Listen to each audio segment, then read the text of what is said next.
and yet at the same time with teeth and claws. There's something so joyful about watching these two play together. It's affectionate, and of course, occasionally, every now and again, one of them goes overboard and the other gets a bit cross. Perhaps a nip or a bite or a scratch hurt a little bit too much. But there's something quite poignant about it, just because you know that this bond won't last forever, and that they've only got a few short, precious months left in each other's company. And so watching them enjoy it, having a ready playmate, is very, very sweet to witness, especially when they're showing gentle affection to each other, which I have to confess is looking less and less likely as the afternoon goes on, and the two of them are working each other up. Xongile will go up onto top of the termite mound and then leap down onto her brother, using the height to her advantage. Hey girl, clever thing. Since you don't have the size or the weight advantage.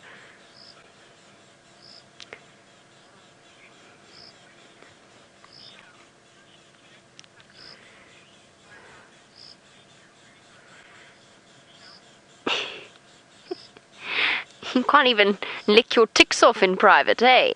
Without getting headbutted. As I said, a few short months and Xongile will be off on her way. And Michelle, you want to know if she'll set up her territory in one spot immediately, or will she come and go? She'll probably come and go, and it'll take a little bit of coming and going before she actually establishes where she wants to be and where Karula allows her to be.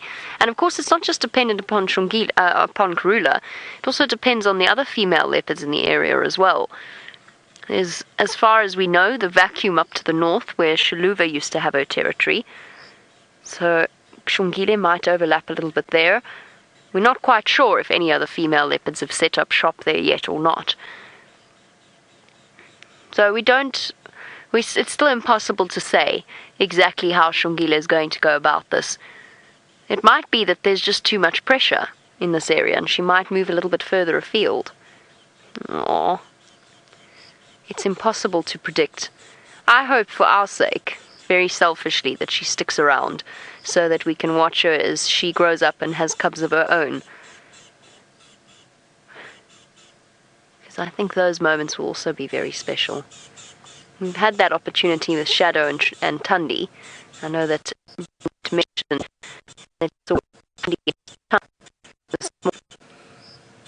with his giant ears.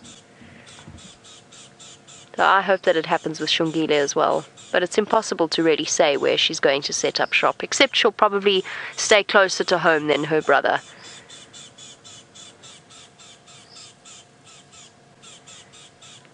I think we should reposition, Dave. We'll give up our shady spot again. Yeah. Let's go and watch these two. They've been so all over the place that it's actually been quite difficult to choose where to go. But they seem to be settling there for now. And let's go a bit closer.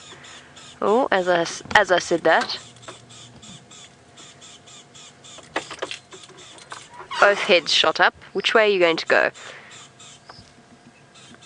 Xongile is always the leader. She goes off, and then he follows her. And if she's lying down, he comes to find her.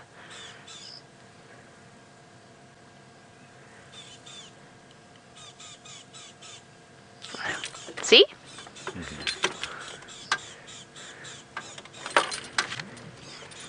Standing by.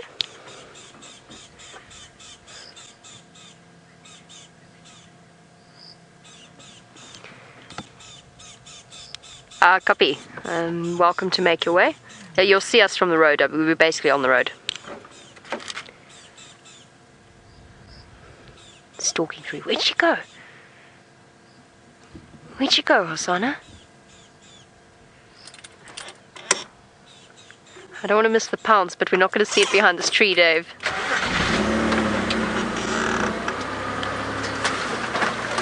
Ah! Horrible leopards. Could you not have held off? Here we go. Now they're playing peekaboo from behind a tree. You go this way, I'll go that way.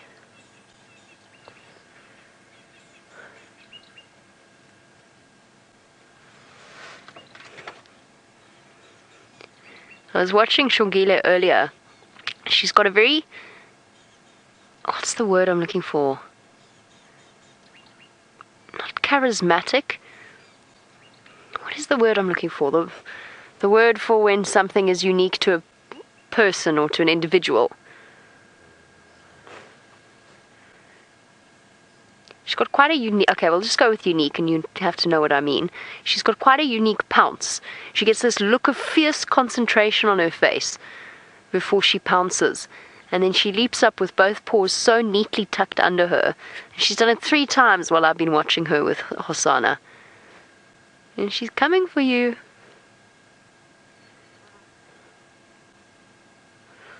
Oh, goodness. Off they go. And off we go, I suppose.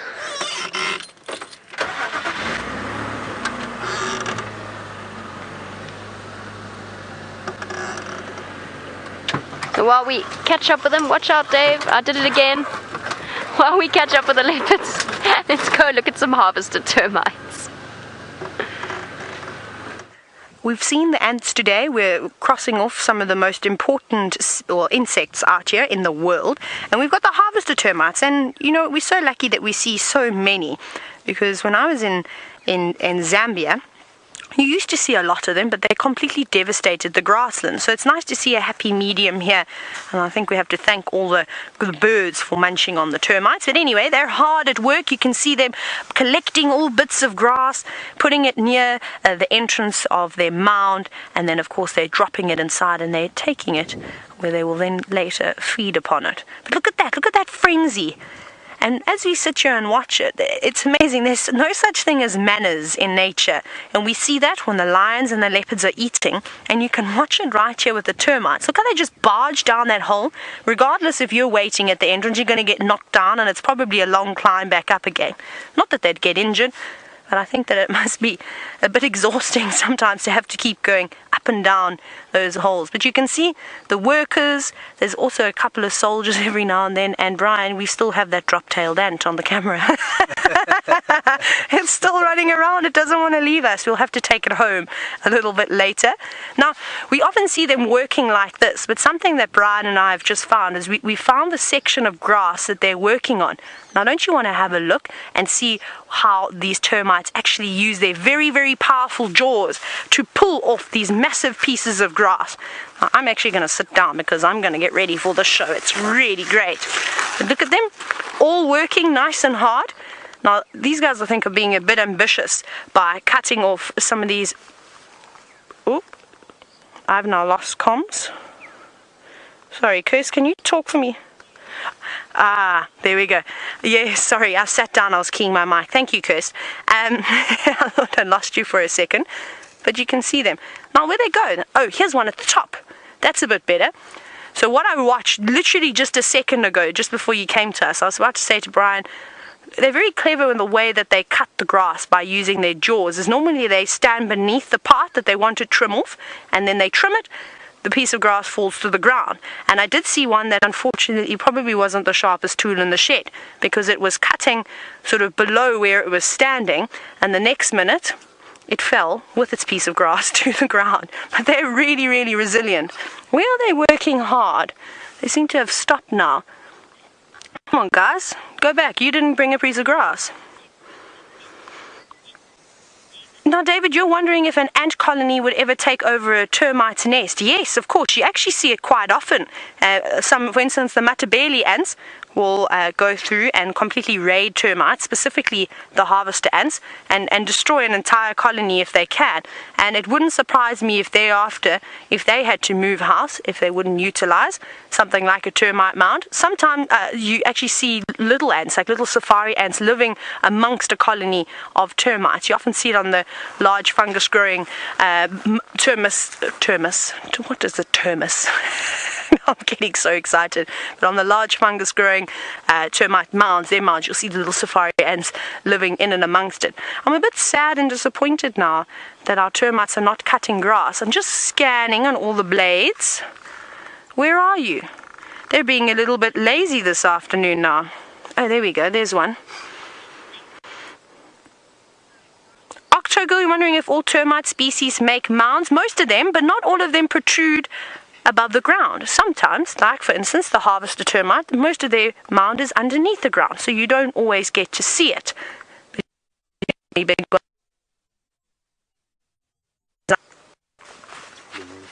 Okay, so I'm hearing myself because one of us is keying a mic. It's either me or it's either Brian. We're having a good laugh here. Every now and then I hear my own voice and think, those voices don't normally sound that loud in my head. Oh. There we go. We're sorted now. We're not keying any more mics. But yes, with the large fungus growing termites in this particular area make the biggest mounds.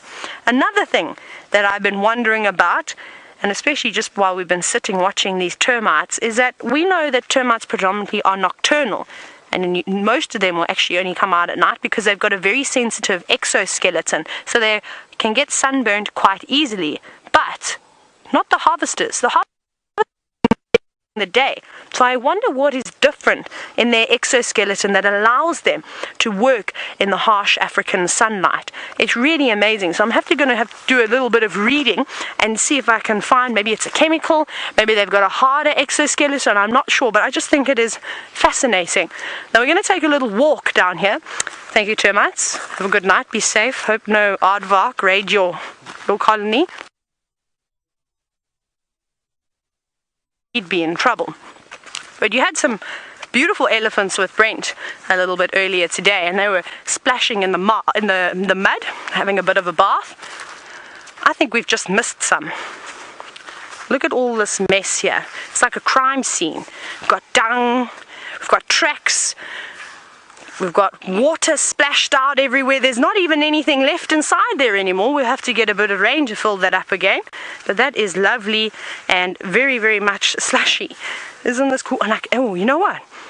There's a very musty smell here. But maybe it was just one elephant. Maybe it was an elephant bull in must, which is something we need to be careful of. I can actually see only one pile of dung. Very exciting. Okay, well, like I said, I can smell a very musty smell here, and it's not the water. It's that very pungent testosterone smell that you get from a musk bull, so we better be careful. We'll see if maybe we can hear him breaking branches or something, but we're going to keep on searching. We're making our way towards Vuyatela Dam now to see if we can find some cool birds, but I'm going to send you all the way back across to Cheetah Plains to see how Brent's big birding day is going. Well, it's going quite well. We're just now making sure there's no cheetah around down on the southern plain before we head back towards the north again. Oh, there we go. No, come back here, you lesser grey shrike. Right, on the quarry closest to us, far left hand side. So there we go. A little, yeah, you zoom. There he is, lesser grey shrike. That's the one we've been, there's a pair of them we've been seeing around here quite a lot. So I did have them in mind as we drove down the southern boundary. Lesser grey shrike. Now, there we go, tick. I wonder how many we're going to get to by the end of this safari. I think we should at least get to around 40. I mean, if we just do 10, 12 new bird species a day, I think we'll do fine.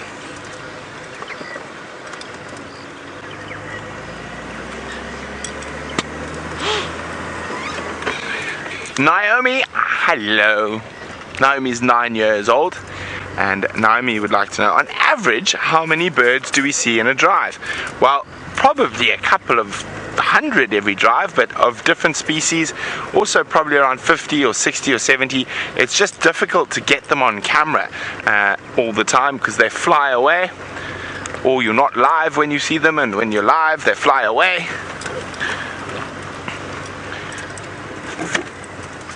Oh no, that's just a dove. Now I'm keeping an eye out for the last dove we need, which is the Namakwa dove, and I have seen them in this area. But no sign of the cheetah coming back from Mala Mala.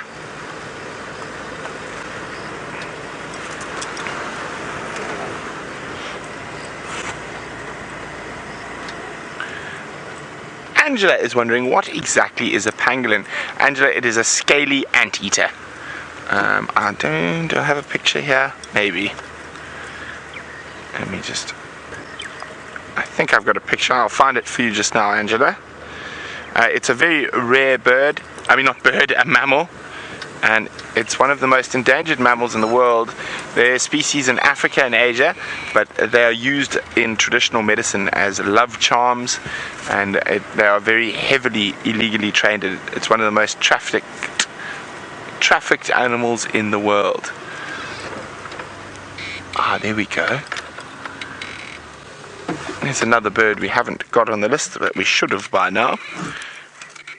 Unless we need to look if he's got a blue ear or not, to see whether it's a Cape glossy starling, or it's a Cape glossy starling, not a lesser blue-eared.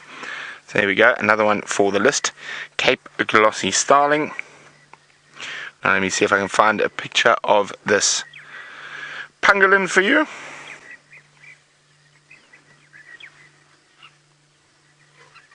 Oopsie. No. Ground pangolin, that's the one we get here. Oh, there we go, it's not the best picture in the world. That's it, there it is, a pangolin. That one looks like it's in a museum and it hasn't moved in a while. Here we go. Oh, it says, there we go, it tells us where it's from. It's a preserved ground pangolin from the Children's Museum of Indianapolis. There we go. I walk in the rain, says, what is a baby pangolin called? I think it's just called a pangolin. A baby pangolin. I've never heard of any specific term for a juvenile pangolin.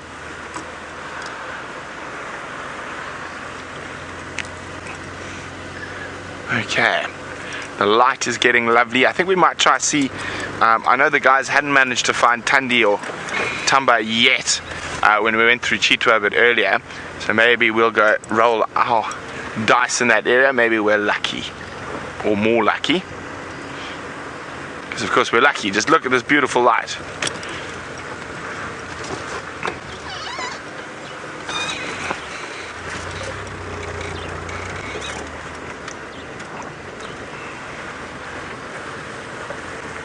Apparently, according to Final Control, they're called Pango pups. Well, that's news to me. I've never heard that term used before, but it must be. Pango pups. Doesn't really make sense. It doesn't, of course, but that doesn't really make sense to me. Pups normally refer to something that is a carnivore, and pangolin's an insectivore. But there we go. You learn something new every day. Pango pups. Very strange. Okay. Well, no sign of Cheetah. No sign of secretary birds or Corey bustards just yet either. We're coming up towards the Cheetah Plains pan. And, the cheetah do like to lounge around that pan when they're in the area.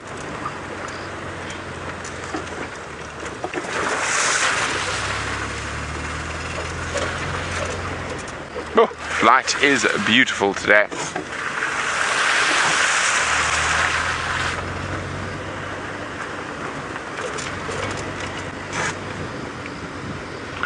Mario is wondering, do pangolins have any relation to an armadillo? No, they don't. They've completely evolved on different continents, and so they do not have any relation to an armadillo. There are pangolins in Africa. There are two species of tree climbing pangolin. There's the ground pangolin. There's some pigs. They're not pangolins, they're pigs. And lots of baby pigs as well. And then the giant pangolin as well. I've actually got camera trap photographs of giant pangolins, and from when I was in the Central African rainforest. Hello, piggles. No need to get onto your knees at the moment, the grass is so long. So a lovely little sounder of warthog. They're the babies. So these females will be related, and probably a mother and daughter, or possibly even two sisters. So they will often communally den and raise their young little ones. growing up so quickly. You're lucky Mr. Q hasn't found you around here yet.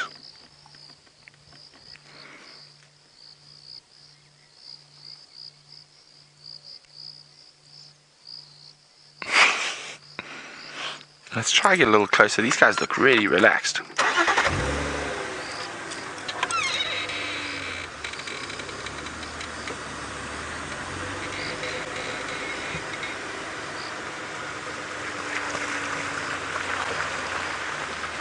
No, don't. Oh, nearly.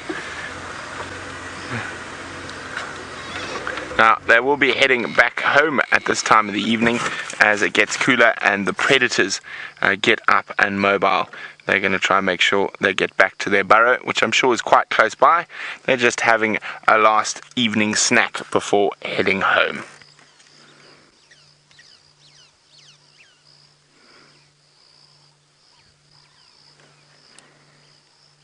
Very pretty. So that warthog, a face only a mother can love. Now there are some big termite mounds in this area, so I'm sure there's ample spots for them to sleep. And you can see those bottom tushes clearly. Now those are actually the ones they use for defense, not the top tusks.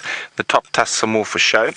Those bottom tusks rub up against the top tusks, and they can be as sharp as a razor blade. Incredible.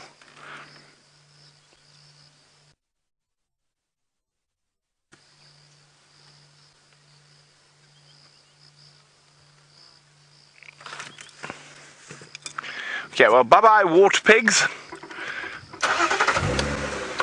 We're looking for big cats and birds.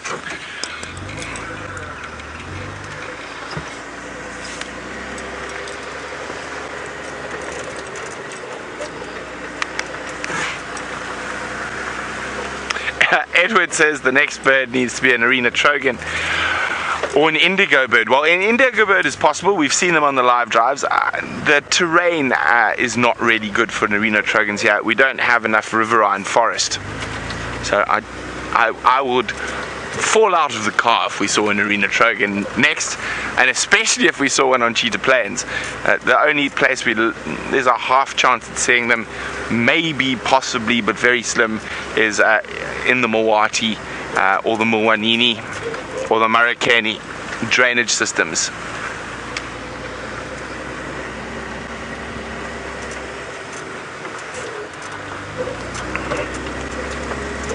Okay, so we're gonna do a little gander past 3 in a row plan, one of Quarantine's favorite hangouts. See if he's not lying in one of those marula trees there. If nothing, we're gonna head off to Chitwa, see if we can have any luck with Thandi and Tamba.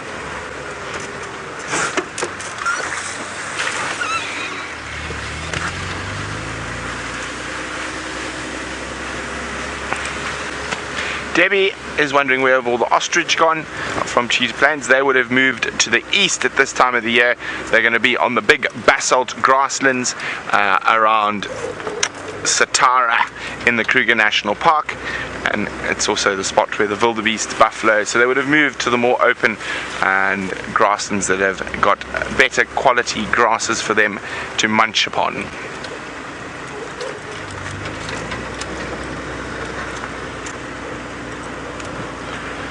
Oh, okay, well, we're gonna throw one last dice. Hopefully we get some luck. What tracks are those? That's Howard the hyena. Moving on. While we do that, let's go see if Madam McCurdy's managed to find a feather or two.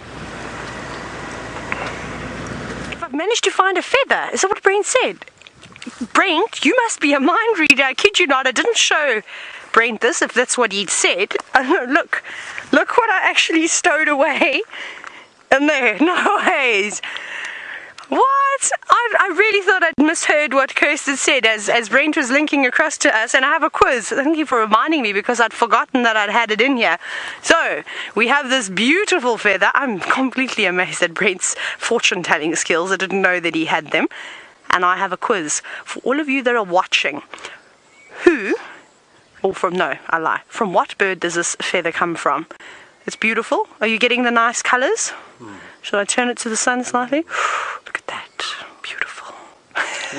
So hashtag Safari Live with your guesses, and have another look. It's a special one. It's not one that we see all the time, so it might be a difficult one, especially if you are a new viewer. But like I said, hashtag Safari Live on Twitter with your answers. I'm going to put it back and keep it safe in my little multi-tool pouch. That was amazing. I can't believe that.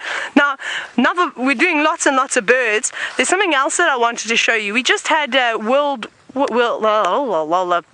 we had the World Wildlife Day, and we were talking quite properly stumbled across my words, but you're all used to that by now. As we've been talking a lot about conservation, I just wanted to show you some severe erosion that's happened to this little section of the dam wall. It's actually quite amazing, and we would never have really seen it unless we came here on foot. So you can see, you've seen where all the water was gushing down, and you can see it makes huge rivets, but then look at this. Look at those massive holes, and this is why we avoid driving on certain roads after heavy rains, and we also avoid the dam walls, is because imagine there was a thin layer of soil on top, you didn't know that it was completely eroded under here, and you drove on something like this. That would be, you'd find yourself in a lot of trouble. This whole thing would cave in. I don't even know, I'm gonna try and walk on it. You're not? I'm going quickly. Woo! You'll be fine, Brian. You'll be fine. I'll move out the way so you come through quickly. It's a bit dodgy going over something like that, but we're not too far away from camp, so I wasn't too worried. But you can actually feel the soil as it was pressing. Did you feel that you were a bit sinking a little bit? A vehicle could definitely not come down there. Look at that cave. And now this natural cavity would be the perfect escape route for a water monitor or a rock monitor that perhaps came out to sunbathe in this beautiful area. Could race on under there.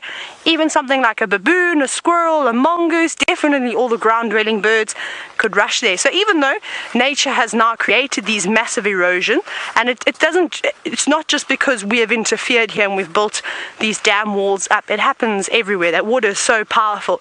But look what it's provided, that natural home, which I think is really wonderful. Nothing happens here by mistake. Everything has an absolute reason. Now we came down to the dam to actually have a look to see if we could find some birds. I was hoping to maybe see a comb duck, maybe some just yet. So Kirsty's just said we've got a couple of answers coming through. Drum roll. Elena, you've guessed European roller. Sorry, Elena, it isn't. It's something else. It was quite a small feather, and this particular bird that we've seen is actually not a very big bird. So that's a clue. So keep on guessing, but good guess, and that's how you figure these things out. Oh, Angela and Ollie, you've said lilac-breasted roller. We're getting closer, a little bit too big. So we've crossed out the rollers now. Who do we have left? Who else has got bright blue feathers out here in the bush? Like I said, it's not a particularly big one. It's actually quite a small bird. Lady Macbeth, another good guess. You said a glossy starling. Almost. That colour is just a little bit sort of too dark and a bit too much purple. There's a very slight hint of purple in there. A little bit different. We'll see if we can find a Cape glossy feather for you just to show you the difference. Almost, we're getting there. We're eliminating the blue birds. So we've done this, not the starlings, it's not the rollers. Who else could it be? Alfred, you've said an indigo bird. Sadly not an indigo bird. Indigo birds, I think most of them are black in colour, if I'm not mistaken. I think, what else? Any more guesses, Kirst? Are we going to have a winner? Not yet. We're searching. Ellie, you've said a sunbird. That's almost a little bit bigger than that now. So not quite as tiny. Catherine, you've said a European bee-eater. Also, again, a little bit too big. So it's somewhere between, bigger than a sunbird, but not quite as big as a starling. So you're looking sort of somewhere between there. Who else has got bright blue feathers like that? But look at this. I want to show you again the erosion as we come here. Look at the force that has been created from where we've just seen, gushing all the way down, creating this massive crevice. And you can imagine how powerful the water would have been. And flowing straight down into this natural pan down here and filling it up. This is really, Really amazing. It's like a little highway now. Could be a tortoise highway where they could all come down and meet, go and have a drink, and then come back up. Obviously, I'm just talking absolute nonsense now. Pat, you've guessed a woodland kingfisher. We are getting closer. Not that specific kingfisher. So which kingfisher is it? Oh, Heather, close. You've said a malachite kingfisher. What is the smallest kingfisher that we get in this area? That we see, well, we see in South Africa. In Africa, there's only one. Who's going to guess it first? Who's the quickest on their fingers at typing? To type the smallest kingfisher and then hashtag Safari Live. We're waiting and the clock is counting down. James, you've said a pygmy kingfisher. You win the prize. Your prize is some grass. Oh, yeah. Well done. Well done. Well done, guys. That was a really good one. So I'll just show you the feather again. That was a difficult one. It wasn't an easy one. We don't often see a lot of pygmy kingfishers. Our ant is still here. You may see it just now on the lens, which will actually be really funny. It's coming closer. Have a look here. There we go. Look at how beautiful it is. Not quite the color of a starling. A little bit too big to be a little bit too small to be the malachite, or the woodland, or the brown. But here it is, beautiful. Right, we're going to send you back across to Jamie. I'm not sure where she is, but I'm sure she's still sitting. Is she still sitting with the royal family? I'm uncertain. Let's go and find out.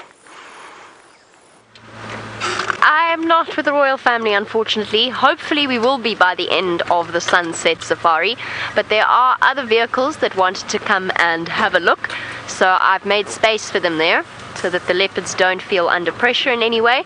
And to be honest, Xongile and Hosana had gone to sleep in a tree for now anyway, but we'll try and get back to them a little bit later towards the end of the sunset safari. Well, since we're here, Dave, and you know how my arm has to be twisted all the time to go to the hyena den. You know how much I hate going to the hyena den. I just can't stand it. But since we're here, and you asked so nicely, Dave, perhaps we'll just go quickly poke our noses in, just to bide some time before we get back to the royal family. I think that's a nice idea. Apparently they are out and scampering around, which of course added to my temptation levels. Let's go and see what our little cubs are up to, Dave.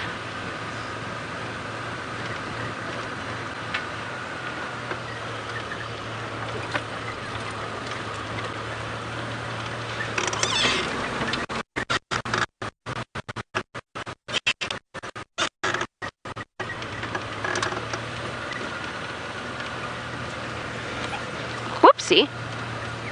Branch nearly smacked me in the face. It's okay. Alright. And just before we go in, revs wailing, pop the vehicle into low range. So almost every sighting that we see out here should be approached in low range for all of our predators. Anything that we're going to get quite close to. There's an eagle in that tree. Sorry. Hold on. How do I do this? Okay, sorry, Dave. Okay, it's in that gap in that marula tree. If you can zoom in towards that marula tree, I can position you. There. Oh! Phew! Magic. Are you what's been causing all this alarm, Wahlbergs? What has it got there? Look, it's caught something. Wow. Okay, sorry, I have to take my foot off the brake, so it's not Dave's camera work, it's my bad driving. What has it got?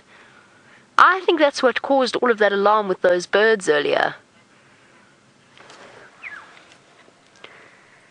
What is that? It looks furry. Does it look furry? It looks furry to me. Squirrel, maybe? It's a bit early for bush babies to be out of their holes, and Wahlbergs don't really go poking their claws into holes in the trees. It just looks a bit dark for a squirrel. It's swallowing. It's got to get rid of all of that. Try and pluck away a little bit of that fur. I can't decide if the white on it is bald patches. from where the fur's been plucked out. Of course, birds of prey often swallow small chunks of... What on earth is that?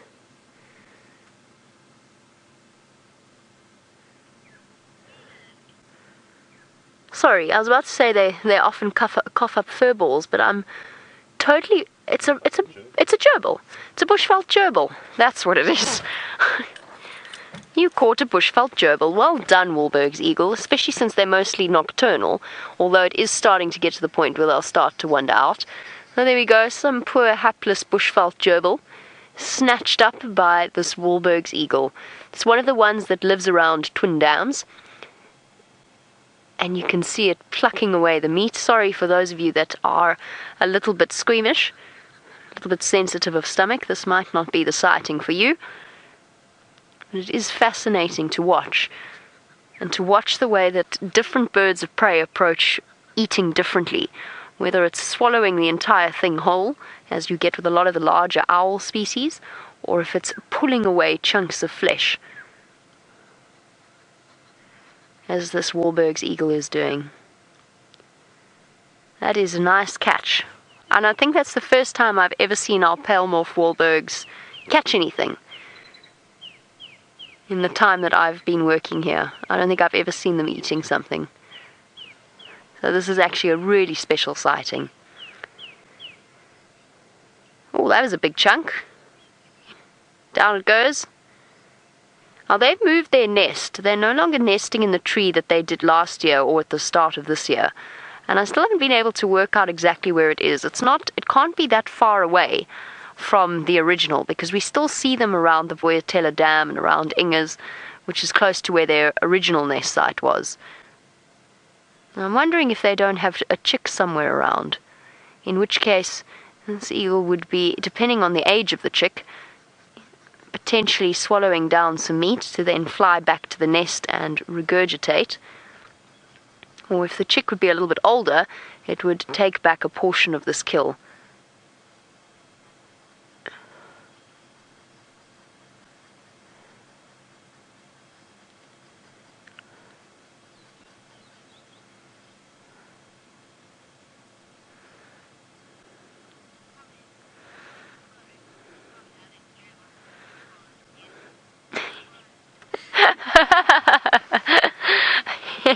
To a pro, I'm sorry, I had to have a good chuckle at that. Tour Pro is obviously keeping a list of the different animals that we see out here, but Tour Pro has very sensibly decided not to add bushveld gerbil to their list. Fair enough. Fair enough. I'm with you on that one, Tour Pro. We'll try and find you an alive one, or at least one that's vaguely in one piece. I suppose there's a few mammal species that we'd have to not include on our lists if we'd seen them being eaten. We don't really see that many bushveld gerbils, to be honest. It's not a common occurrence. This is the first one you've seen, Dave. Oh, I'm sorry. Well, there you go, Tour Pro. It's the first bushveld gerbil that Dave has seen. Are you going to count it, Dave? Nah, probably not. Minced gerbil doesn't really count as a species.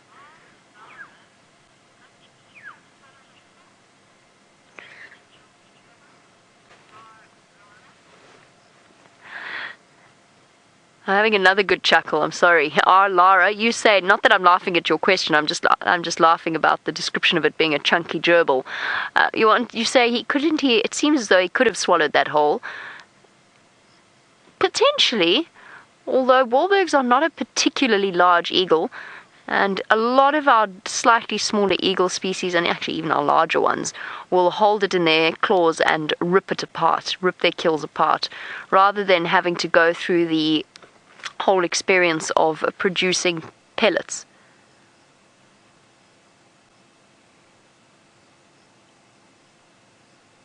Sorry everybody, I'm just listening to the Game Drive radio. I just want to hear this update. Sorry, hold on one sec. Rex, sorry, whereabouts is Karula?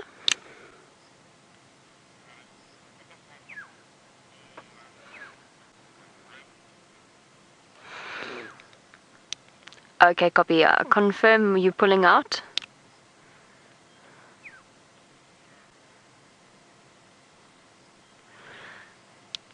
Gathered.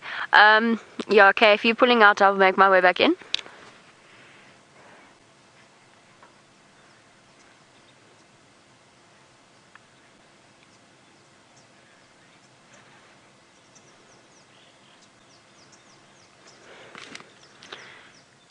Copy. Thanks, Rex. Sorry, everybody. I'm just getting an update from Rexon, who tells me that not only can we go back to the sighting of the cubs, but he has just found Karula, who is not far away from them at all.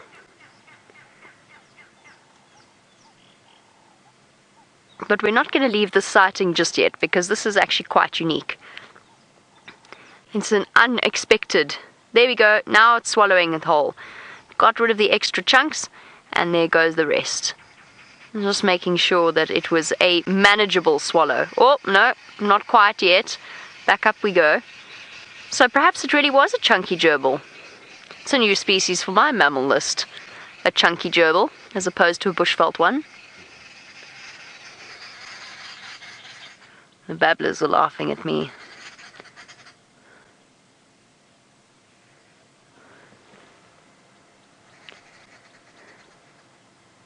There we go. All gone. Slight contortion of its neck as it swallowed.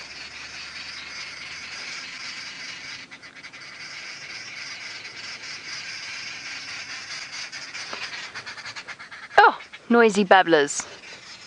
Sunset. The evening chorus is singing away. Okay. Since our Wahlbergs has swallowed its kill and actually just flown off, let's go back and see Karula. Sorry, Hyena Den. I did spend an hour and a half here this morning. Sorry, we have to.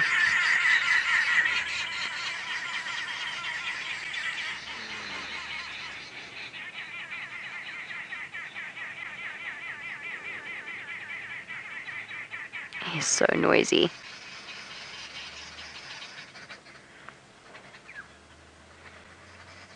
I'm going to go off in search of Karula.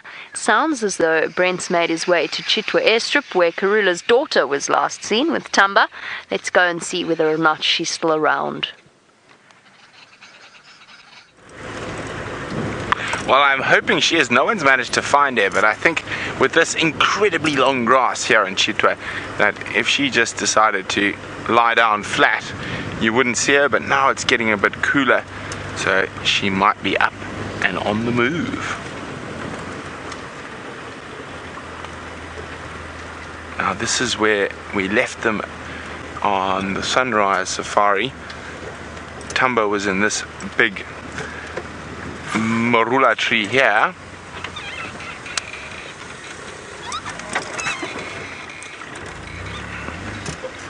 But no leopard in the tree now.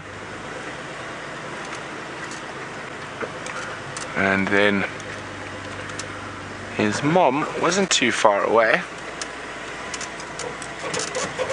You see it? Oh, I see a leopard. I also see a bit of meat that I didn't see this morning. Ah, there's an impala leg. I did not notice that this morning. We were parked right underneath here. Maybe they caught something else today. Well, if there's one leopard, there should be two. That looks like Thandi up in the tree. Now that piece of impala definitely wasn't here this morning, but of course it could be that it was on the ground and we couldn't see it, and now she's popped it in the tree. Now where is the little rascal? So there we go, she's right up above us. I just want to do a quick sort of a loop around the tree. Was that? Yeah, that is Thandi. Where is Tamba?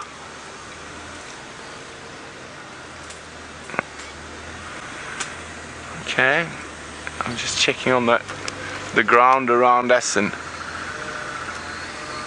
see, I think that kill was here on the ground. Yeah, I think I can see some stomach content. And the grass wasn't this flat this morning. So here we go, you can see the stomach there. And what's happened is she's pulled it up the tree during the day. So there we can just see a bit of the stomach content there. It is pretty much Dunskies though, that impala.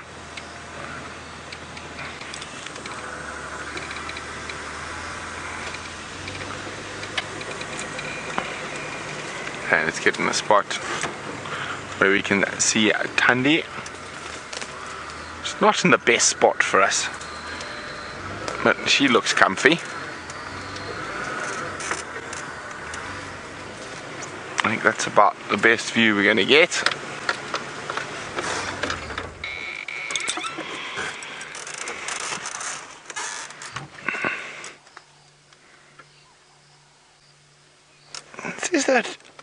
Was that Tamba? I can't really see. I'm pretty sure it was Thandi. Yeah, Thandi.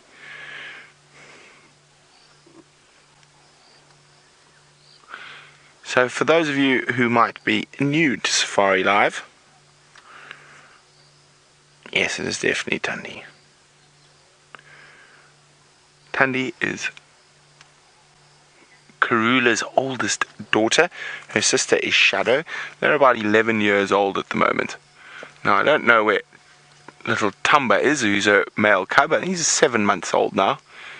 And he's probably not too far away. I just need to call in on the game drive radio. If any stations copy me, Thandi's Pezel and Sinya, same position.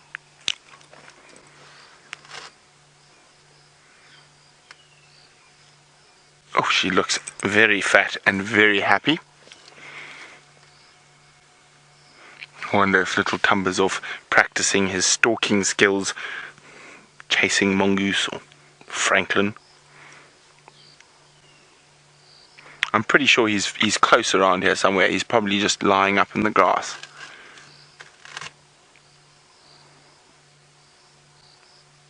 Tired kitty.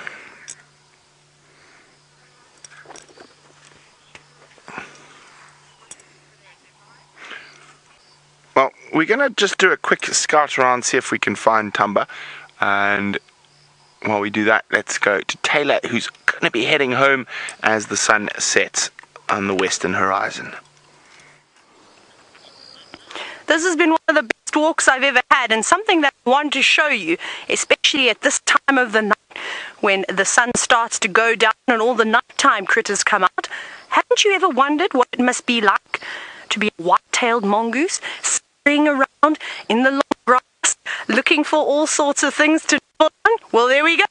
You have got the most perfect view and the most perfect reenactment of what it must be like. And hopefully we'll get to see some white-tailed mongoose soon. We got to see loads in winter, and I'm sure we'll get an opportunity, well, to see some soon. You may hear there's some monkeys going ballistic in the distance, so keep an eye out on the dam cam.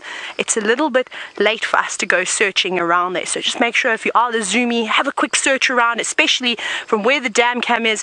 Look to the left towards Vuyatela Lodge and that drainage system, because they've been going crazy. Now, this is probably the best walk I've ever had since I've been here at Safari Live. Firstly, the zebra interaction today was just unbelievable, and I'm sure a lot of you were agreeing. But also, everyone's been making fun of me because I haven't been able to create my whistle out of the red zinnia. Today, I got it. I kid you not, it's a zinnia. This is no magic trick. None? Are you ready?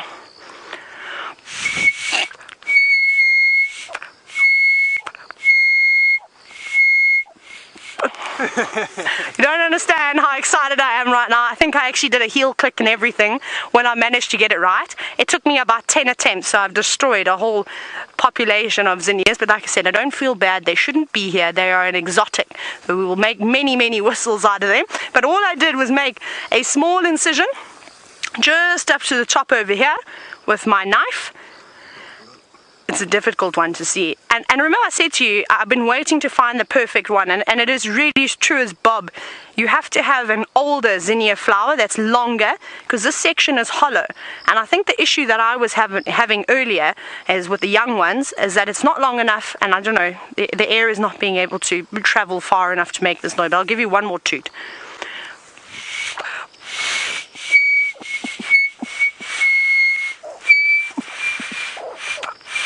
I have to practice and get better at it. Not very good, not very musical, but I'm so happy. I'm never getting rid of this. I'm keeping this as a souvenir for the rest of my life. It'll dry and then I shall pop it in one of my notebooks. But it's been wonderful, and I hope that you've enjoyed this walk as much as myself and Brian and Aubrey have. It's been an absolute stunner, and I hope that you enjoy the sightings that you will have with Jamie and Brent a little bit later. But from the Bushwalk team, it's getting dark. We've got to go home.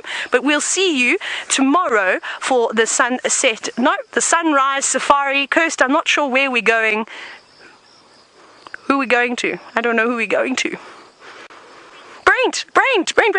Let's go to Brent and Thandi, and I hope he has all the luck in finding Tumba.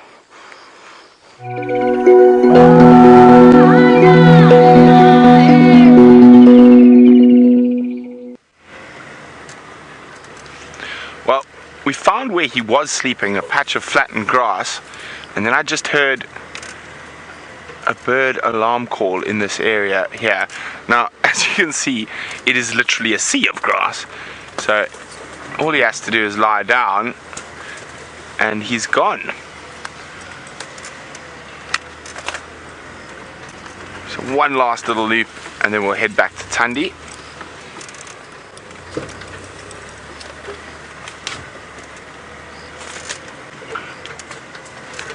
B. Wilson's wondering, do they cut the grass next to the airstrip? Well, indeed they do. They have to. You've got to make sure that the aeroplane isn't going to run into some impala or zebra or anything that the grass might be able to hide. So before an aeroplane lands, the airstrip will be checked by a vehicle as well. Where are you, little Tumba?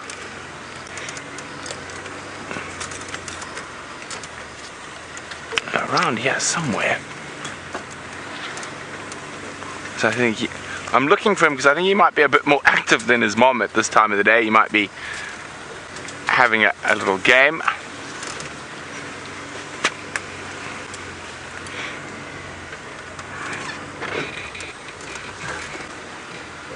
Keep half expecting to see him right next to us.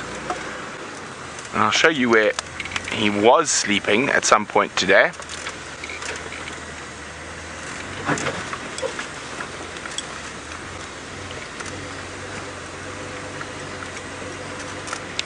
There we go. It looks like he made himself a nice little spot right here. So that's where he was sleeping. You see all the flattened grass. I'm not sure where he is now. Let's go back to Mother Dearest. Thandi. Remember, hashtag Safari Live if you've got any questions for us. I am checking all the marula trees in case he decided to go scampering up one just for fun.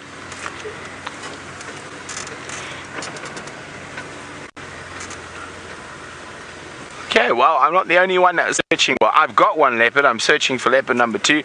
Let's go back to Jamie, see how her search for the queen is going. I am enjoying the sunset and searching for the Queen of Djuma, whom apparently is lying in the grass somewhere right here. Dave, we've got to find her. We do, unless she got up and moved, of course, which is possible, in which case we'll go and have a look at her cubs and stick with her cubs and wait for her to come and get them. But apparently she was lying just over here somewhere. Now, it sounds as though there is, I don't know if Tayla updated you on the alarm calls around the dam. Apparently there's a very skittish male leopard that they've just found moving towards our northern boundary. Now, I'm not going to get there in time, so I'm not going to go racing off, especially if it's a skittish male. Probably Djuma having a sniff around, although I'm surprised he went so close to the dam.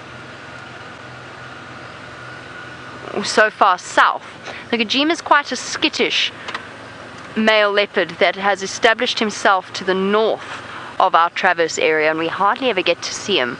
But I know if I go racing there, we'll miss our opportunities with the leopards, and he'll probably have crossed by then. There's Karula. I wonder if she got up and moved.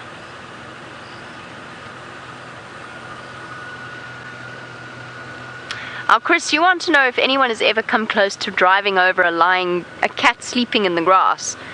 I have had a few surprises, particularly on the side of the road, where I've come around the corner and there's a leopard lying sort of right next to me. But the leopards will get up and move, and we're also very, very careful. That's why we don't speed around here at crazy speeds all that frequently, unless we absolutely have to. Yeah, he's just crossed into Buffelshoek. So no, I don't know of anyone who's ever run over a cat. It happens occasionally in the Kruger Park, very sadly, where you've got vehicles moving around who don't know what they're doing, who don't listen to the speed limit, and then you do get very sad roadkill. Whether it's an impala or a cat, it happens, and that is very, very upsetting to see. Fly? Sorry, I know, it's right on my microphone, and it keeps going up into my hairline. I don't see this leopard. I think she must have got up and moved. Fly? Enough. So no, none of us have ever run over or come close to actually running over a cat. And when we move through some thick, long grass, we do so very, very carefully and very slowly. Vanished.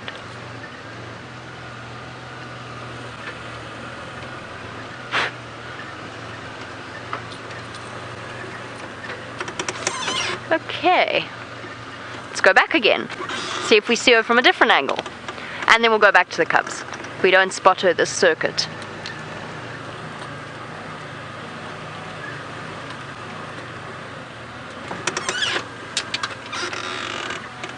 Let's see if maybe a different approach will help us. The light's more in our favor this way as well, because then we can see not looking into the sun.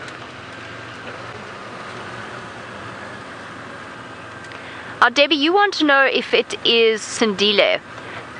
Possibly, although Xongile is not too skittish with vehicles. He's very skittish with people on foot, but he's quite relaxed with people moving around on vehicles. I think by the sound of it, it sounds like a slightly older leopard. I'm saying it's Djuma just because it's a skittish male in that area, but I don't know for absolute certain, and neither do the guides who are calling it in. And that's just because when it's a skittish male, if he gets up and moves away, you don't have the opportunity to actually have a closer look at him.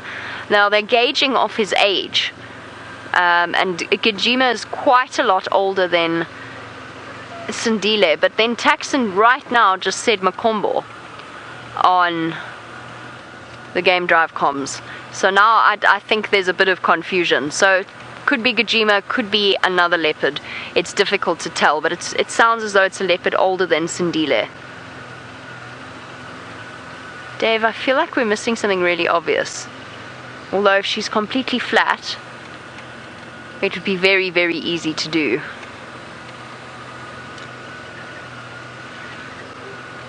Rex said not far from where the cubs are. Maybe she went further in towards the cubs.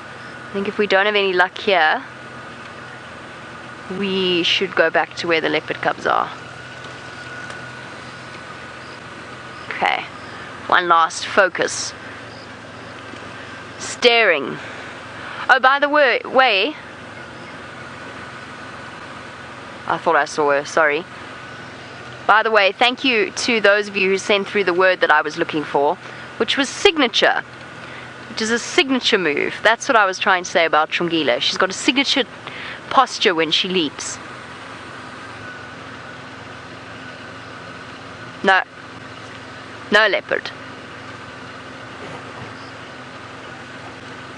Since I'm scouring and Brent already has a leopard, let's go back to the leopard in the bush.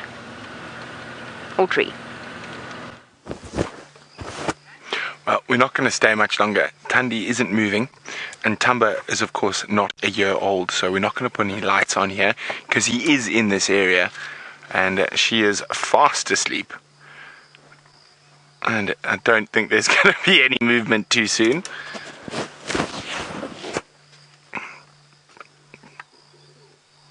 I was hoping Tumba might make an appearance before it got dark, but it doesn't look like it. So we're going to leave Thandi having a snooze.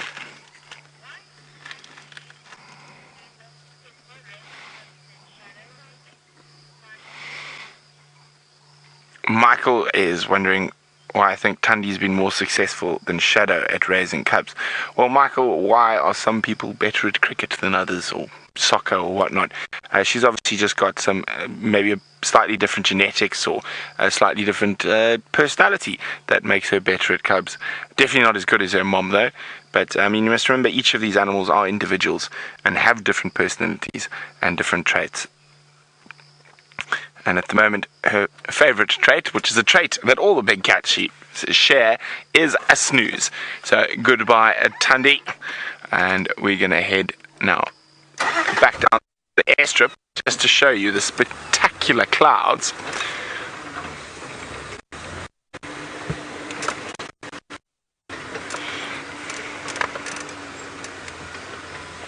No cameo from Tumba.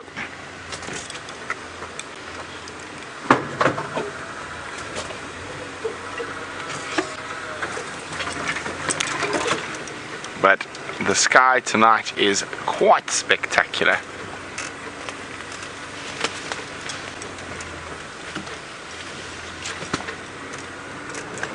Well, let's just get out of the bush.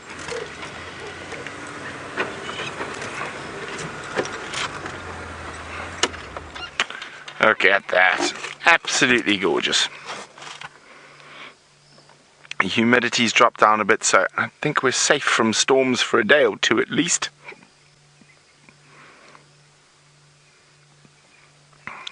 Just that cloud breaking up, producing the most gorgeous effect.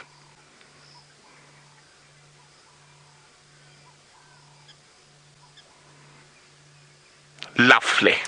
Okay, let's see what else we can find.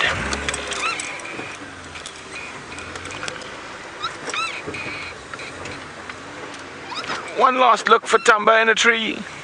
Tumba on the ground. No, no such luck.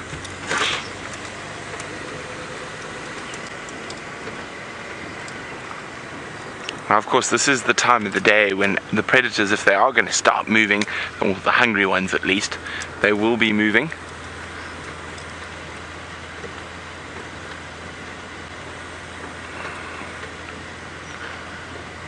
Now, of course, Tingana might pop up, and we're a bit too far to the west for quarantine.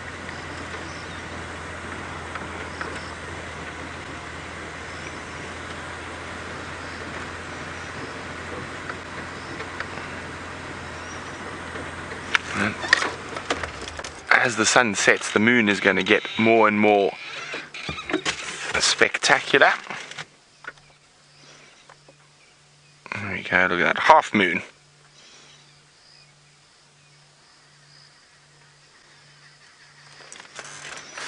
And you can see, there we go.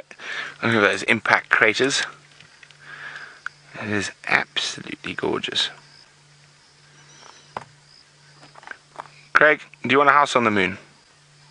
Yeah, why not? Why not, Craig says. I think it'd be quite a tough life living on the moon.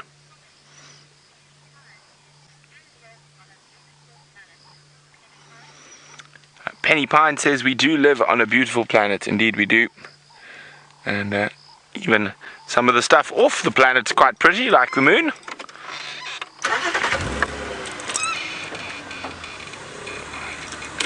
So we unfortunately have to go all the way around to get back to Djuma.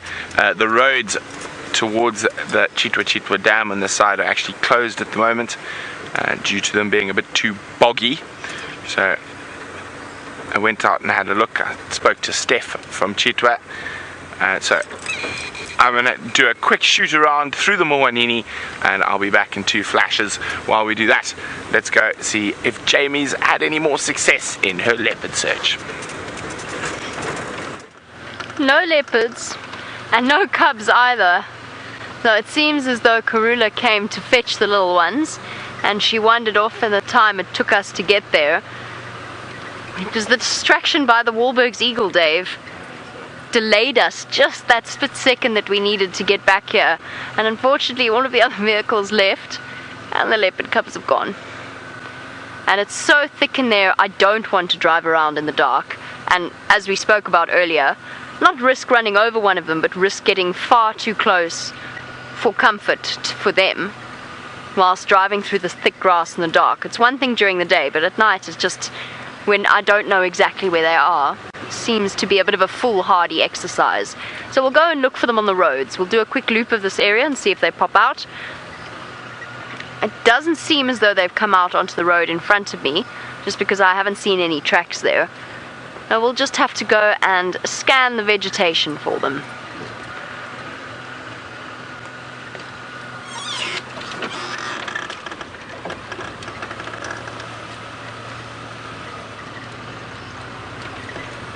Where should we look, Dave? Philemon's Cutline. She likes that spot. And she's been around quarantine so often over the last few days, I'm thinking that she might go south rather than north. But that really is complete guess. I have absolutely no idea where she's going to go.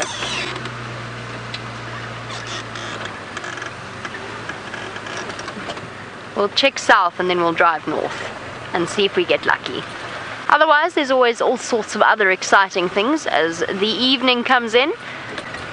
There's always a sense of expectation at this time of day. That is quite exciting. Chameleons, artfox, just throwing it out there. Pangolins, owls. So many things to see at night.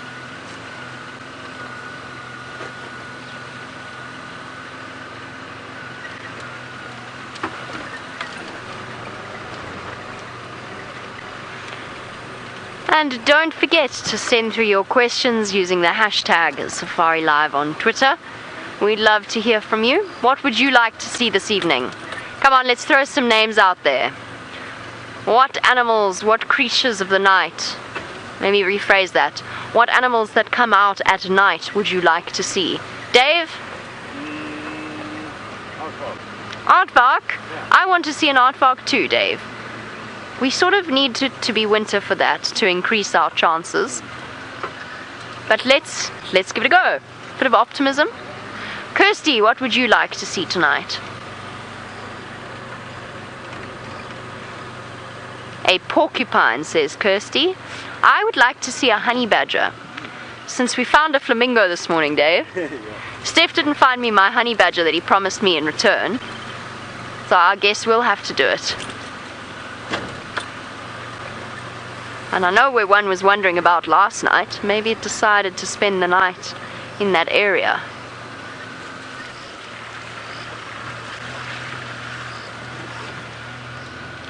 And welcome to Jamie. Jamie, you want to know if we would ever use drones to find animals. We certainly have in the past, especially when it comes to wild dogs. When they take us through areas that the vehicles really struggle to get through, then having a drone up in the air is basically invaluable to helping us figure out where they've gone to next, and actually shown us so much about their hunting technique. Things that we've heard about but haven't really had a proper chance to ever witness in this sort of context. So absolutely, the drone's been invaluable in terms of finding the wild dogs and keeping track of the wild dogs. It's very difficult to spot the smaller animals from a drone though. Wild dogs, because there's lots of them, it's okay. But spotting one leopard wandering through this dense vegetation is tricky. But, Jamie, don't rule anything out. Wild Earth has always got things coming. So we're not going to rule out the possibility of using drones for other things, maybe using drones at night. thermal imaging. Who knows what the future holds? I don't, by the way. I'm just throwing it out there as a possibility.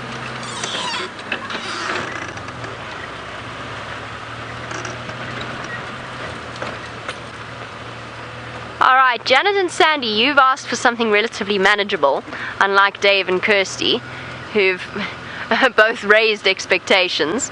You want bush babies. Should we go check the bush baby hole, Dave? We should. Look at that beautiful sky. Should we stop for a second? Maybe just beyond this tree. Are we picky now, Dave? So picky. Just about there. Further back? Further forward? Is that perfect?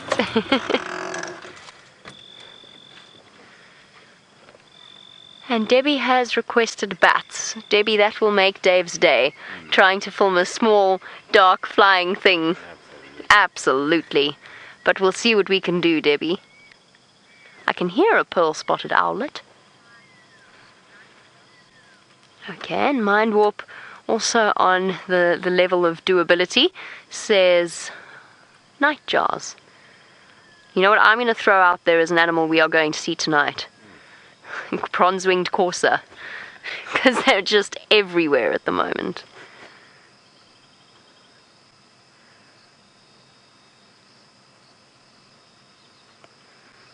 And Louise wants a serval. I suppose I did open myself up to a request list. Alright, well, let's go and see if we can find something on those lists. Now that we've stopped and watched the sunset, which everybody should do every day, if you can. Okay, what should we find first? I'll find a serval first, and then I'll find a bush baby quickly.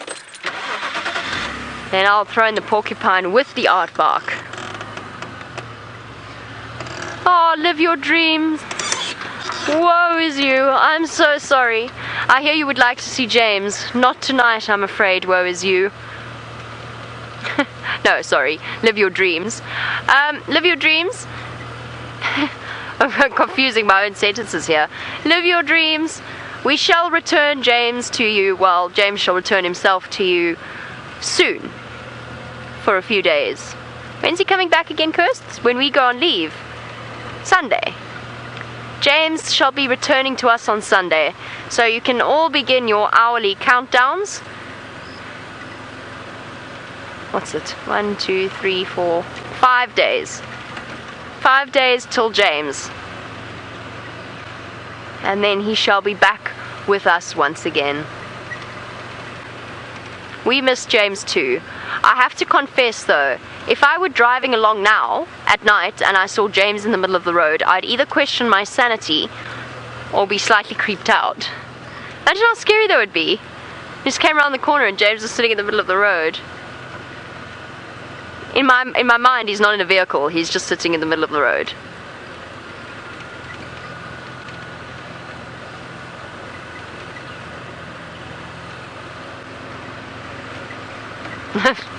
That feels really creepy now.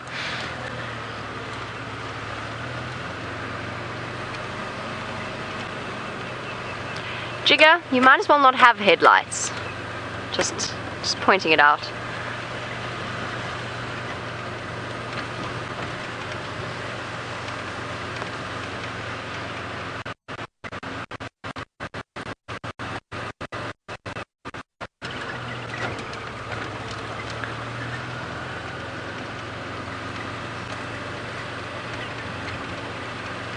And hello to Keegan, who is a newer viewer. Welcome, Keegan. I hope you've been having an amazing time on your live safari. Welcome to your newest addiction, I say to every new viewer, hopefully. Now, Keegan, you want to know, are there any rhino in our park? Yes, there are. However, we do not show them due to the extreme poaching problem that we have with rhino in South Africa and in the rest of the world. It's a policy of Wild Earths to not show them. We can talk about them. We don't show their tracks, their regular marking sites or anything like that. But we do see them occasionally. We won't say where, we don't say when. Sometimes they seriously take us by surprise, which involves some very quick camera work from the camera operators, but that does happen as well.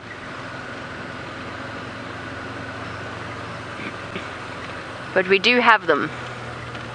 I'm just going to turn my lights off for the Woodlands kingfisher.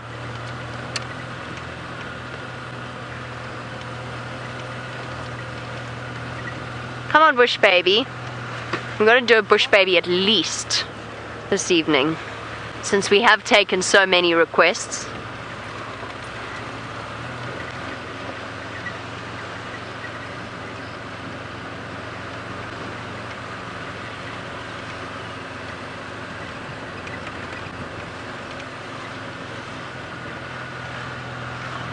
While we're driving along, whoops, sorry Kudu, I was about to say we're looking for the reflection of eye shine, and as I said that, there were two perfect eyes staring at me, reflecting the light back, but they belong to a kudu, which is a diurnal animal, and therefore we don't shine our spotlight on it. But they were the perfect head height for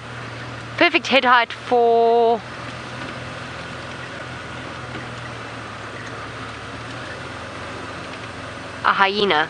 I'm sorry, they're still trying to work out which leopard this is, and I'm still trying to listen. Or leopard that they had.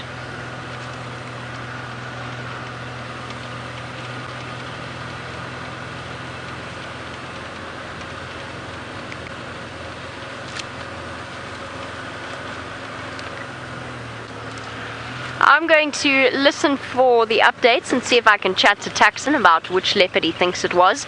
Maybe we might be able to score some pictures to work it out ourselves.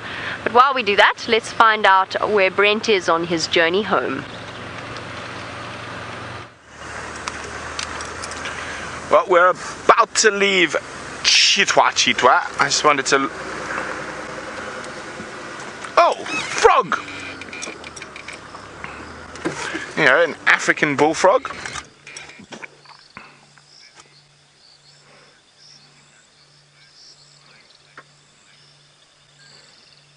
There we go.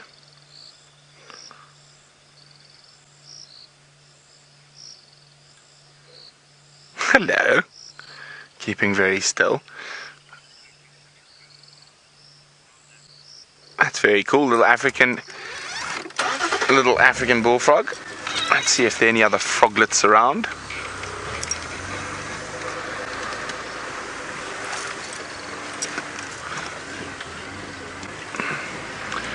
The pans are alive with life at the moment. Oh, hello impalas.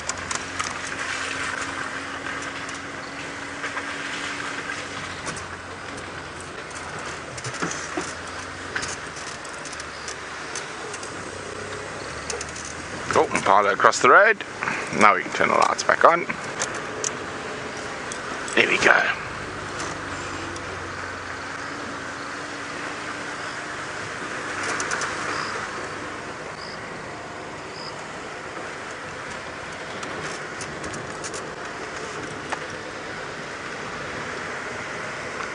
Hi, Donna. Donna's wondering if there's a large bush baby population in this area. There's quite a large, small bush baby population. So you get two different. Sorry, I can't hold on. Sorry, that was too funny. So of course you've heard about Jamie and that leopard. With that young male leopard, or maybe not a young male leopard apparently, he's a bit skittish. Oh, turn this down. And so Tax says, I've got a leopard here, are you coming? Jamie's like, well, where's here? I'll come if I know where it is. So Jamie sounds like she's heading there. So the lesser bush baby, we do have a good population of. This area is quite good for them, but we don't have a population of thick-tailed bush babies.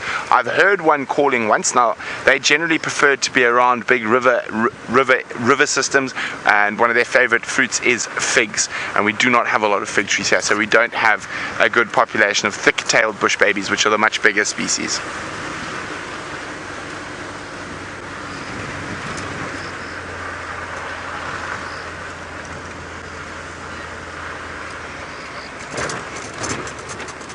Nature is Keen would like to know what family bush babies are in. They are in the primate family. So they are primates.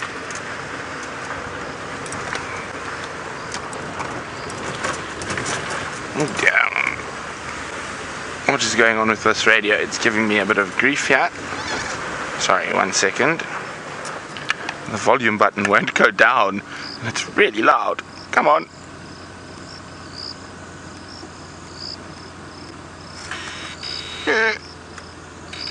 There we go. Now, of course, a lot of the rodent species only come out at night. And I've got a question for you. What is the biggest rodent in Africa? What is the biggest rodent in Africa? If you know the answer, hashtag Safari Live. What is the biggest rodent in Africa?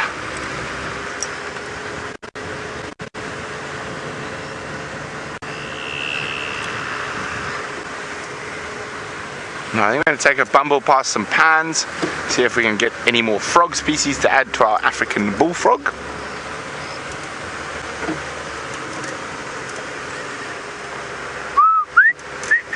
I can hear a fiery neck nightjar in the distance.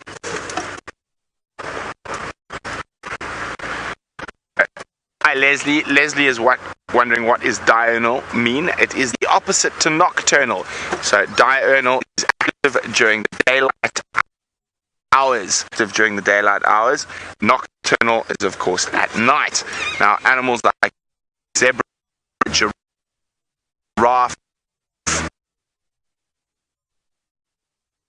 are all what we would call diurnal species.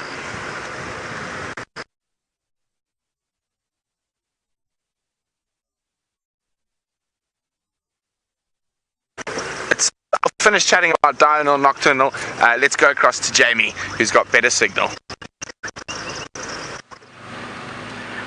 We do indeed have better signal. Unfortunately, our race to the leopard is over. He crossed north. He came out onto Buffelshoek Cut Line and then crossed north, where we cannot follow him. But Tax has faithfully promised me pictures of this particular male leopard, so we'll be able to figure out exactly which male leopard it is. Tax says he's never seen it before, and it's a young, he said not too young male. 5, 6 was Tax's guess, and he's going to send us some pictures so that we can work out who it was that he was seeing. Found a land snail, Dave. Not a bush baby. Unfortunately, my manic race took us past the bush baby nest that now was recently inhabited by a squirrel. Oh, there we go. A giant land snail. That wasn't on our list of requests, but I'm afraid it shall have to do, Dave. It's not an aardvark. Look at him racing along. Thank goodness I saw him. We might have missed seeing it. At the speed it's going, it'll have vanished in just a blink of an eye. You've got to take advantage of these sightings when they occur. A very large land snail, roughly the size of my hand. I'm going to skim past him and go off in search of at least a bronze-winged courser. Maybe a scrub hare, Dave. I'm aiming high. Okay, says Dave. I saw a civet the other morning. I actually had a really nice civet sighting. It was most unfortunately vanished before the start of the safari.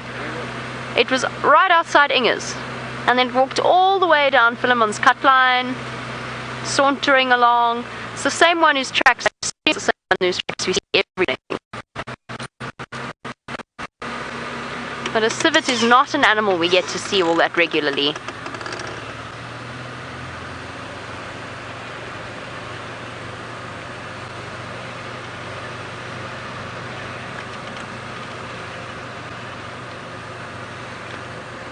"10 minutes to find a bush baby or a scrub hare or a bronze-winged courser.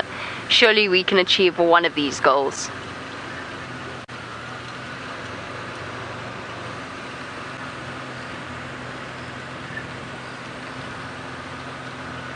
Aw, it sounds as though this leopard's also quite relaxed.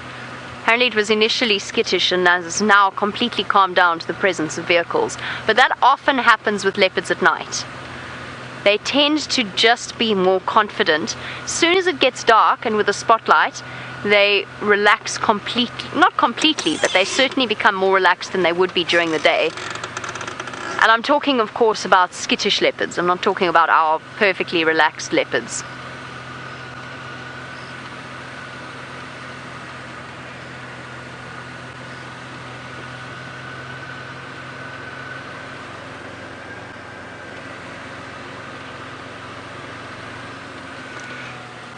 Now, Ben, you would like to know about the small cats that we have in Djuma, bronze-winged courser, never mind.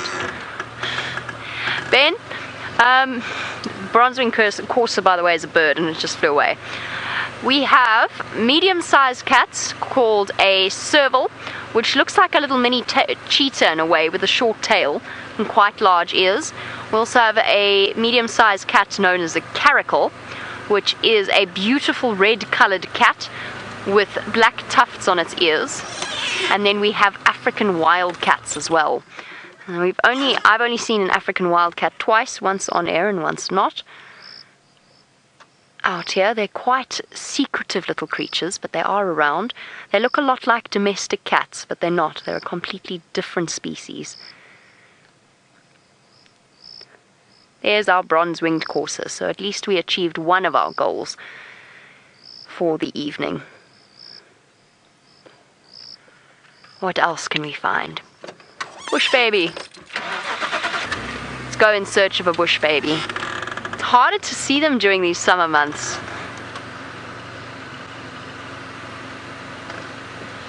Marisha, you've said it would be nice to come up upon an African wildcat again. I agree completely. I think it would be really wonderful. We actually, VM and myself, spent nearly 3 hours with our African wildcat on Buffelshoek Cutline, watching it stalk something, and then we thought it had gone to sleep because it basically had frozen. And just as we went off air, VM opened his cereal bar and I went to retie my hair. It leapt out of nowhere and caught something and then dashed off into the bushes. We were devastated that we just missed that. It was so unfortunate, but it was a remarkable sighting. It would be lovely to see a wildcat. Again, those sorts of things, really we need to wait for our winter months. Or at least when the grass is just a little bit shorter, because they are so small that they will essentially disappear. If Xongile and Hosana disappear into the grass, and Karula, wherever she may be, then seeing something like that is always slightly more tricky. But that doesn't mean I'm not going to try. We're going to search for all things weird and wonderful out here. And while we do, let's get an update from Brent. Okay, well, we're back. And we are searching for all things weird and wonderful as well. But mostly chameleons. I feel like there should be a few chameleons. And of course, we went through a bit of a bad signal spot. I was chatting about nocturnal and diurnal. Nocturnal, nighttime, diurnal, daytime. Well done to Michelle, Elaine and Andy, who are spot on with the answer to the quiz, which is the largest rodent in Africa. It is indeed the southern porcupine. Porcupine, the one thing we still haven't seen on Safari Live. I can't believe I've been here for as long as I have and I haven't seen a porcupine on drive. I haven't even seen a porcupine outside of drive times, but I mean, I've seen lots of porcupines all over Africa, just never in the northern Sabi Sands. I've seen their tracks, I've found their quills.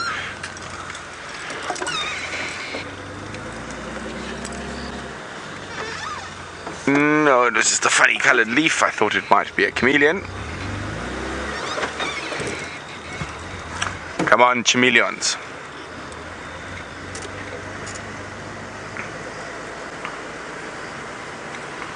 Oh, quickly to Jamie. Not one, but two bush babies, as requested. I'm not quite sure what they're doing. I think they're just grooming each other, but initially my first thought was that they might actually be mating. But I don't think so. I think they're just grooming each other. Sorry, I'm going to try and...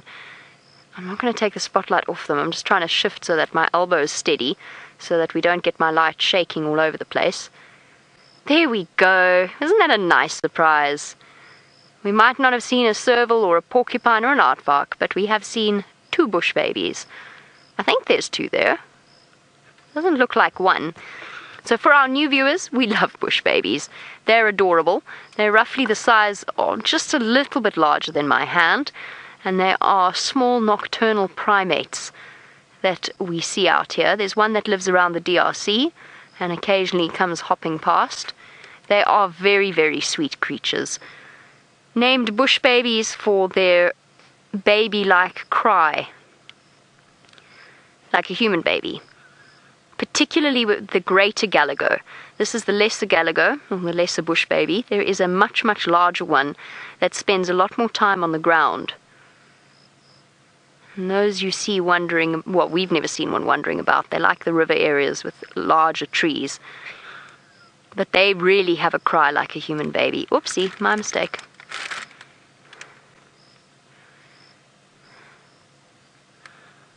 How sweet is that? We're lucky, because they are so tiny, and this one's really far away. We're lucky that their eyes reflect such a bright, brilliant glint when using the spotlight. They shine red. It's unmistakable.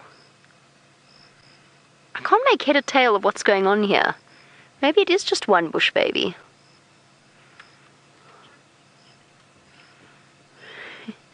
Kirsty has suggested a chunky bush baby. Maybe it is just one. No, I'm confused. No, I think it is just one bush baby. I'm sorry, I thought it was two. I thought that bulge in the branch behind it was another bush baby, but I think it's a bush baby that's got a moth or an insect. And that's what it's busy doing. It's hunched over its front paws that it's got it clutched in.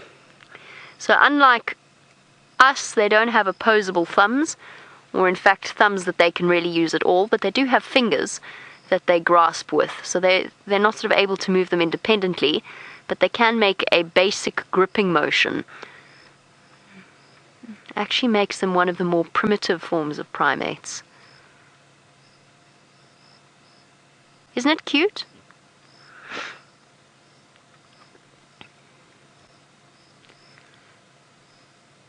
What they'll do is they'll spend their days all settled together in a little group, either in a bush baby hole or all together on a branch, hidden away. And they'll spend their days like that, and then when night falls, they'll go off in search of insects at this time of year, or else they'll go off in search of a tree gum or sap, or something similar. This has been the most inactive bush baby ever. This bush baby does not want to wake up. I'm glad to hear you're all excited. It's much harder to see them and to film them at this time of year, just because obviously all of the trees have their leaves, which has a tendency to make everything slightly more difficult. Not that we're complaining, we love summer, and it's beautiful. Bush baby, it's time to wake up now. It's been dark for a while.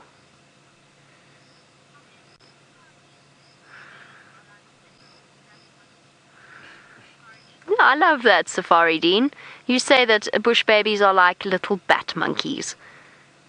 That's pretty much a perfect way. Oh, let's go over to Brent. He's got a spotted creature for you. Well, there we go. A lovely little carnivore to end off the drive. A spotted hyena. There were two of them. The other one took off behind us. Let's have a look. No, I'm sure. I wonder if they've heard something like alarm calls that have got them all excited. There's the other one. Disappearing into the grass. Oh. I wonder if Karula's around. They might have heard or smelt her, but we're going to have to. Let me just move forward a little bit. Oh, there's a second one coming through. But we're going to have to probably wait till the sunrise safari to find out what's going on, because they are disappearing into the long grass. What is going on here? And there's some impala running away from them, so I think they're just a bit overexcited, those hyenas. Oh, sorry, impalas. I thought Karula might be here, but she's not. So you're going to have to wait till tomorrow morning to find out what happens next in the wild African bush. Goodbye from all of us here at Safari.